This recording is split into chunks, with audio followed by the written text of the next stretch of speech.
guys, it's Ray, and I'm coming at you again while I'm headed to take a walk. I'm headed out to Friedrich Wilderness area out here in San Antonio, and it's a beautiful park, which I don't necessarily want to meet everyone on the trails at. And by that, what I mean is it should be peaceful, not clamoring with people who are more interested in activities that are outside of that which they are experiencing, if that makes sense. So, first question you have, what are you doing? What is this that you're inside? You're probably used to seeing me in another vehicle. Right now I'm in Kim's vehicle. Thank you so much, Kim, for trusting me with your belongings. I have an idea that came to mind that I wanted to talk about in terms of caring for other people's items, up to and including their heart, and what type of personalities there are. There are probably about 3 personalities that you can expect when it comes to loaning things out to people. So let me first introduce myself. My name is Ray, and I am from San Antonio, Texas. I've lived as far as Minnesota for a year. It was gratifying. I got to see a lot of different things that I never knew existed, and that really opened my mind up to the possibilities that, there are other places in the world where I could branch out to. And lately, especially while trying to showcase wildlife and nature, which I believe is struggling perhaps as much as some of us might be in this world today, I saw a lot of opportunity to finally transcend any kind of living that I had made in the past. And while I learned all of that, I also learned a lot about myself, what I want, what I don't want. But what I learned is that I was consistent for the most part. I mean, we all have variances in terms of what happens throughout time. But in general, when it comes to loaning and receiving things from other people, I try to return items that I've received in better than, or at least equal to, condition. So, by that, what I mean is, have you guys ever experienced something where you loan out something, like maybe I'm thinking of car-related items since we're in cars, and I haven't answered your question. Well, I've answered your question partially. But basically, have you ever loaned out a car-related item, like let's say a radar detector? Sometimes people have radar detectors and they're mounted up here, like the Jeep. And sometimes people have temporary setups where you put them on suction cups and stick them on the windshield. They fall off at the most inopportune times. You know how it is. Have you ever loaned out something like that with a little grippy mat that it goes on, and only gotten back the radar detector where the borrower insists, hey, I have no idea what happened, or I don't even think I got this item from you? That's the kind of experience that kind of ties back to gratitude. When we're grateful, I think it just means that we're aware, and we're aware of what's happening around us, what's being loaned to us. I don't have any of the functionality right now that I had on the Jeep in terms of the adaptive cruise control, but I'm grateful for it, and I'm also grateful that I can manually calculate what's happening when 2 people suddenly decide to move over at a suddenly decelerating opportunity that I'm heading towards. I'm able to process these things and still talk with you and bring you a clear message that one type of person who will borrow something and not even apply their own common sense to what it is they're borrowing, and they might damage or misplace or misuse what it is they've received. And so when you receive it back and you go, hey, where was that mat that was part of what I loaned to you? They might just simply deny ever having received it. Or, worse yet, they'll act like it didn't even matter. So, that's one type of borrowing personality, or personality of someone who would receive something from someone. One type of gratitude. Another type of gratitude is basically someone who will, well, maybe those are the three types. Someone who would receive something and give it back to you in less than condition is one type. Someone who would receive something and give it back in as good as condition is another type. But then there's another type. Someone who would receive something and give it back in better than condition. As we advance through caring for our own bodies, a lot of us overlook that those are things, the body is something we were given. You know, we're operating, we're piloting this avatar, as it were, just as much as I'm piloting this vehicle. You know, this vehicle itself. So I'm driving a different vehicle, but my underlying foundation of awareness is responsible first to what it is that's in my path, what I have control over. I don't have control over who's behind me. If they're tailgating, I don't need to be slamming my brakes on and trying to control. They're going through whatever they're going through, and their vision is different from my vision. So those are three types of personalities. The vehicle that I have, the Jeep, is being serviced right now, and I'd like to say that it's in almost better, I mean, it's not brand new, I'll tell you that, but it's in almost better condition than when I received it. I've added on a few things, you know, they call them modifications or whatever, to improve the versatility of the vehicle. You know, vent visors, that radar detector I was talking about, things that improve the driving experience in some way or another. And according to my perspective, you know, not everyone wants a radar detector making noises at them on a regular basis, depending on where they're at, or even at extreme intervals if they're in the middle of nowhere, you know. But I kind of like it. Plus the traffic alerts that are on there and everything are pretty interesting. So with all that being said, I am not in my vehicle today. It's getting serviced. It's practically routine maintenance. I say practically because the mileage is such that it requires regular intervals of tune-ups, coolant changes, things like that. Things that cost money in today's ecosystem for us, for people. For nature, the ecosystem costs energy in terms of food.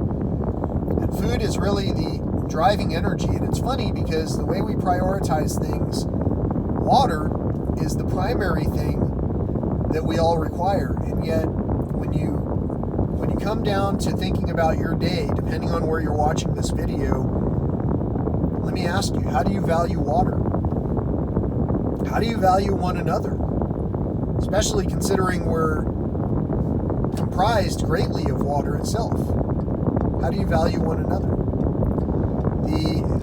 The thing is, with every opportunity to either help someone or not help someone, man, I just got through one of usually the worst bottlenecks, and I'm talking about gratitude, and this person on the ramp saw that they could help people to merge properly because their line was stopped, and they could have either just gotten in their line and continued to block the entrance to the interchange, or they could stop and wait. They literally put their hand out and were waving people through. How cool is that? When someone in traffic, in gridlock traffic, is helping out one another. The other cool thing is when people actually follow the application of using their blinker. You might hear I have my blinker on, the car in front of me doesn't. Listen. And since the car in front of me doesn't, the other vehicle didn't know that they were going to be faced with that. I don't even know what to call it. Faced with that choice. We can communicate in a lot of ways. Whether your vehicle is brand new or not. And in fact, if it's brand new and the blinkers aren't working, I always think, God, I can't believe blinkers aren't included on that late model whatever. We can communicate with one another in ways beyond simple signals of using a blinker. We can communicate with people in ways that far exceed any levels that we've ever communicated at before. With just a look, some people can convey an eternity of insight. So today I'm on the way to the park. I got a call telling me well, I didn't get a call. I got a call from someone who didn't leave a message. I got a call from someone who left a text message saying, call me. And I called a dealership about a call that I received previously about this service for my Jeep that I'm talking about. And during that call, it was brought to my attention that my vehicle will not be ready until Monday. So I get to go the weekend without my vehicle. That's okay. Like what's that guy say? I've got friends, in high places and in low places. I've got friends all over the place. And because I've got friends whose belongings that I care for, just as if I was that person themselves, I'm frequently able to experience, if I need, I'm frequently able to borrow what I need, if I need it. And especially if it works out to where one item is just going to be at rest, doing nothing anyway. So thank you so much, Kim. This is a compilation of segments all rolled into one where I'm talking about nature, the decline of nature, a story about these calls that I'm getting, and also a relation back to what it is that my challenge is. My biggest challenge in the family that I was born into is that my own father creates constant obstacles while everyone else in life around me seems to be presenting me with opportunities to do more. Instead of to be hindered and hamstrung, they're presenting me opportunities to do more, to take care of myself and all of everything that I take care of, which includes other people's things. So, in one segment, you heard me call my dad by the societal term that I'm telling you he would be recognized as based on observations. I'm not basing it on an energy. I'm not saying, I didn't call my father a name with an energy. I'm just telling you what society would possibly leverage in terms of words to call someone who acted a certain way. One of the things that I continue to be challenged with is my father. And I'm telling you this in a message that you can either respond to or not respond to, but it's up to you to know whether it's the truth or not if you want to form a judgment. So if you're talking with me at any point in time and you feel hostile about some of the things I say, whether it be about interpretations of spirituality, interpretations of phobias, those are a big one. Phobias are a big indicator of programming, and programming isn't a word that I want to use lightly, because a lot of people can get offended. I one time in a circumstance said on an online forum, this is why I'm talking about social media as well and how it's changed. I said the word sheeple. Now, someone in the group they literally said, I'm offended at that. I'm not a sheeple.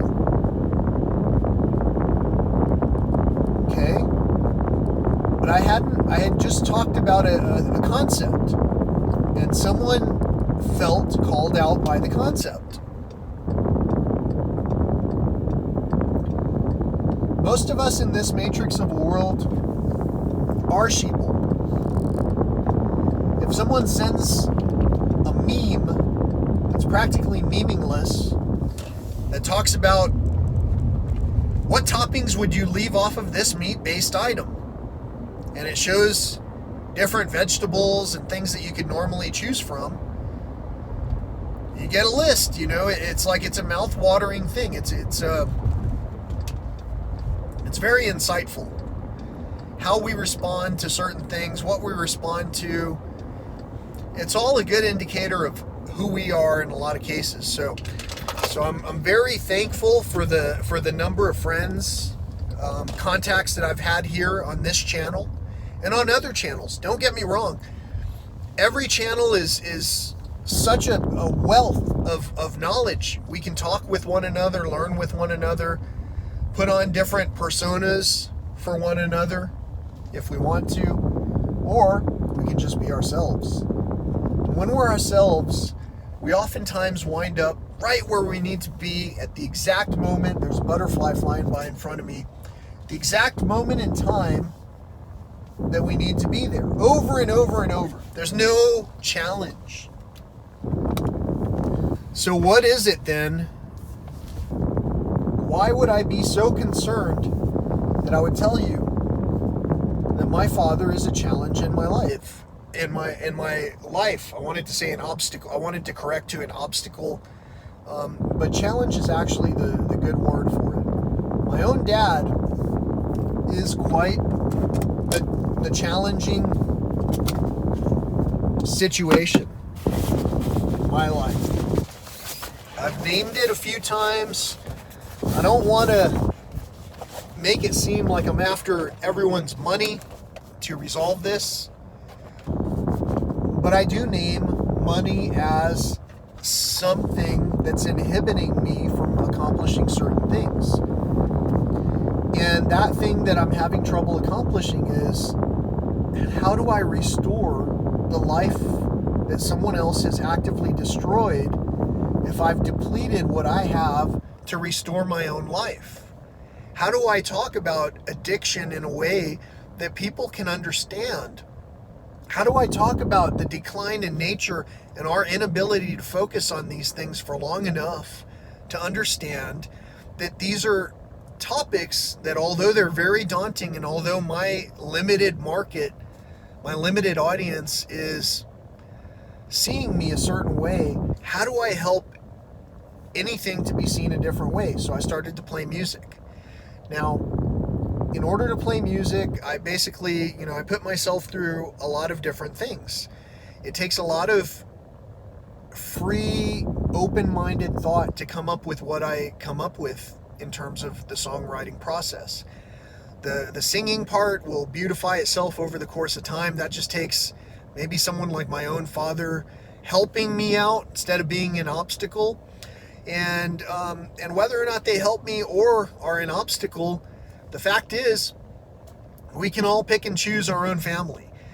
My family is a peaceful family who accomplishes things taking care to give consideration and gratitude to the fact that anyone was loaning anything out to begin with, including their heart.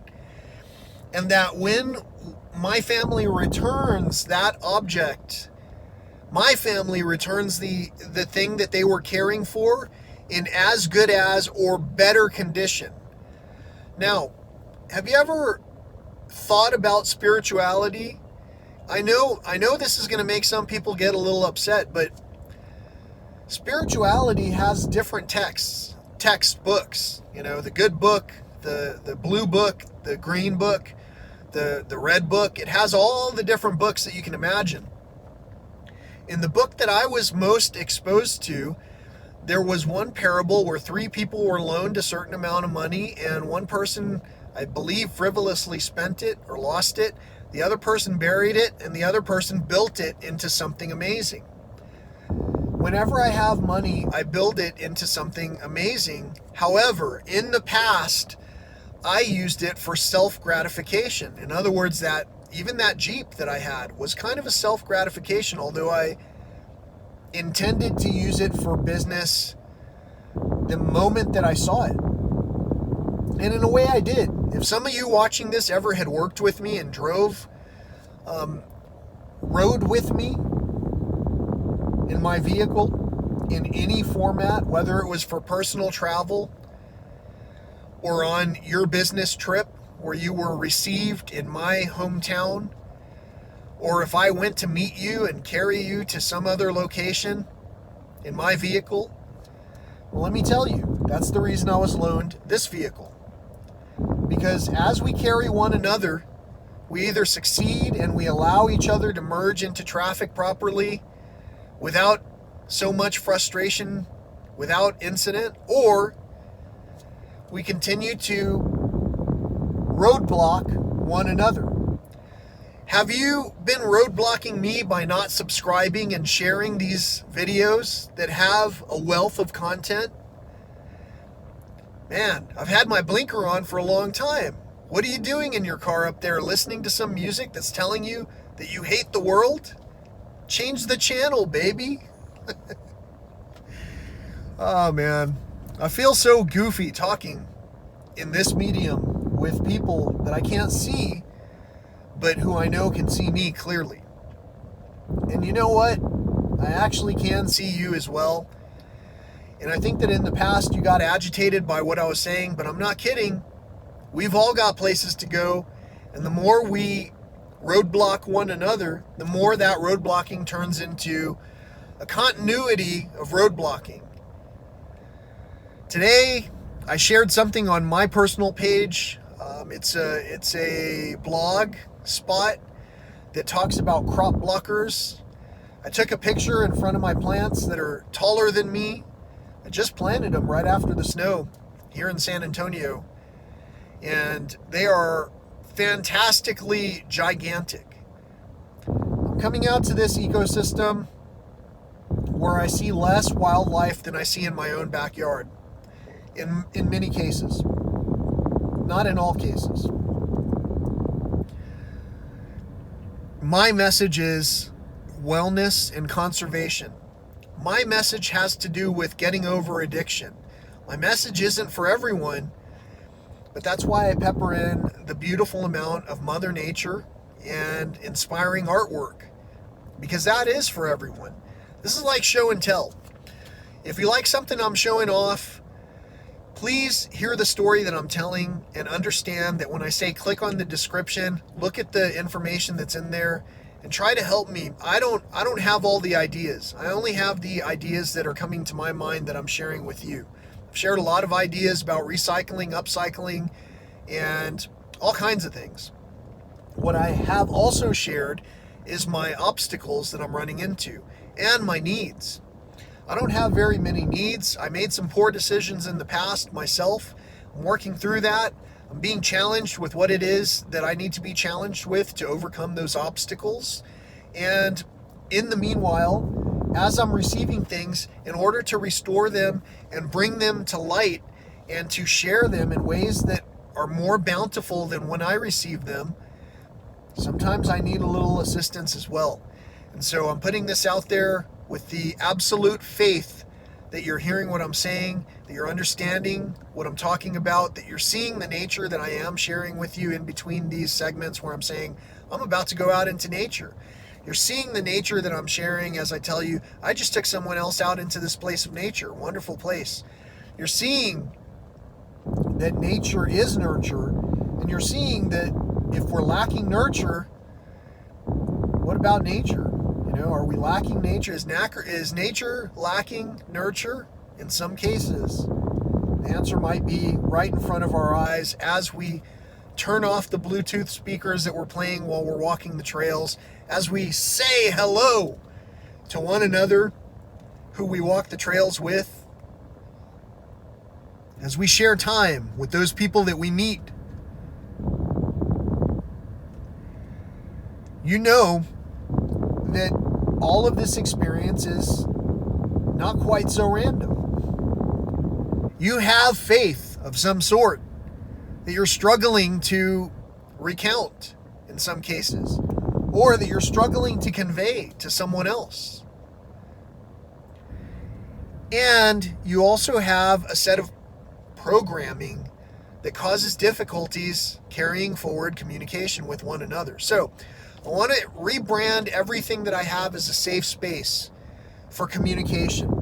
I don't tolerate anyone who wants to bully their way into a conversation. And when I say I don't tolerate it, what I mean is there are a lot of posts that I've been receiving on my posts that are from bullies who are trying to showcase all kinds of different things for their own benefit. I'm not trying to benefit from anything. I just would like the opportunity to help restore things to wholeness, and I have been presented with those opportunities many times. And so that's what I'm doing. The scale that I receive at is the scale that I restore at. That's the way our population works.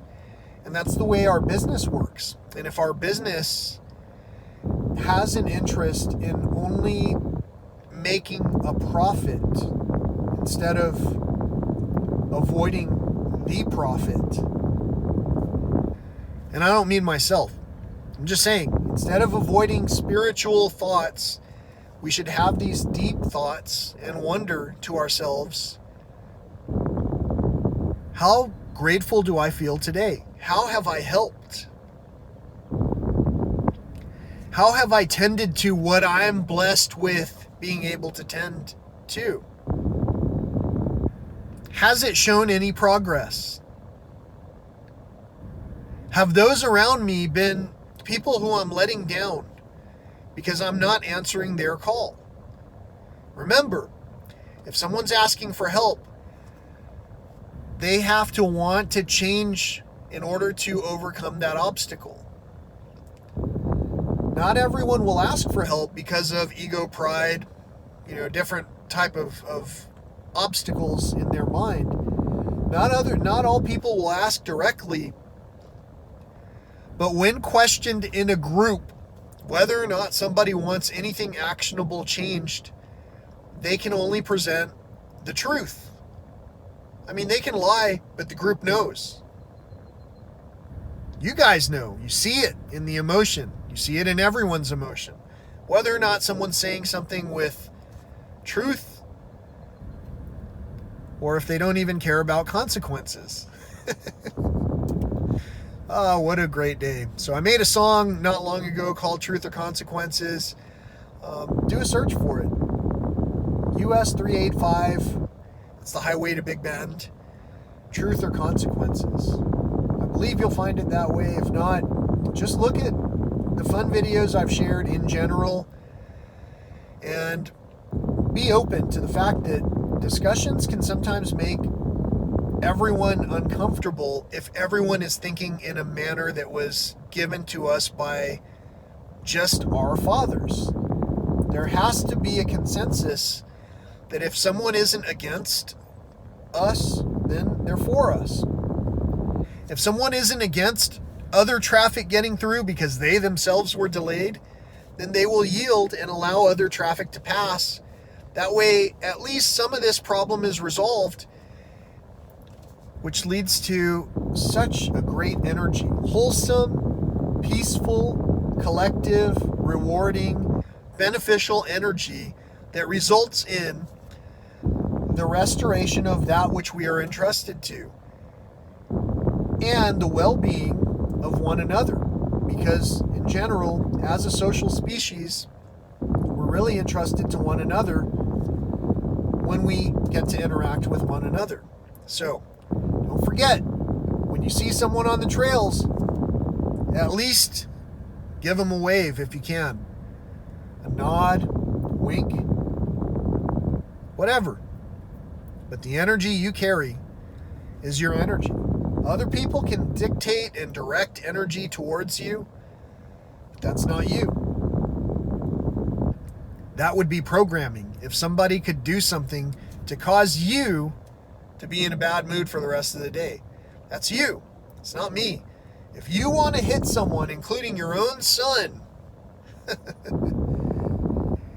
and has that ever happened in life where a father has struck their own son at different ages, even as they were a helpless toddler? Has that ever happened? I don't know. I can tell you for a fact that it might be a tough subject to discuss, but it's not as difficult as letting these things fester for 70, 80, or however many years you've got on this planet, in this human shell that we're experiencing during this opportunity lifetime event. Brought to you by, not Jeep this time, brought to you by Volkswagen. This is a 2013 Volkswagen Jetta hybrid, and let me see if I don't know if I can go through the menus fast enough. I wanted to tell you, but normally this vehicle gets about 40 miles a gallon.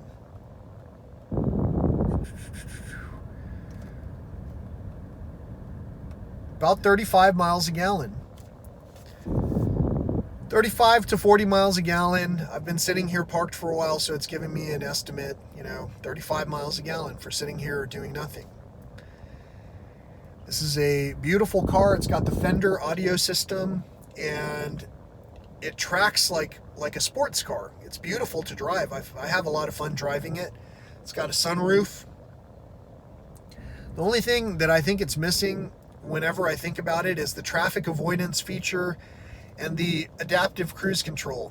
I have a feeling like that would be so easy to build into future vehicles, but also existing vehicles, that we should start doing that now to help everyone to merge into areas that have less congestion and to more peacefully cross paths with one another, so that we're not just crossing paths, we're sharing trails with a howdy, a smile, faith, and gratitude. One friend of mine called it Fig Network, Fig Nation. Faith, integrity, and gratitude. That's it. That's all it takes. Sometimes we lose that faith, and it's up to ourselves to reignite that faith. However, sometimes there are other people carrying a flame with them to light your way and to share. All we have to do is light each other's fire, baby. Have a great day. Thanks again for listening. Peace.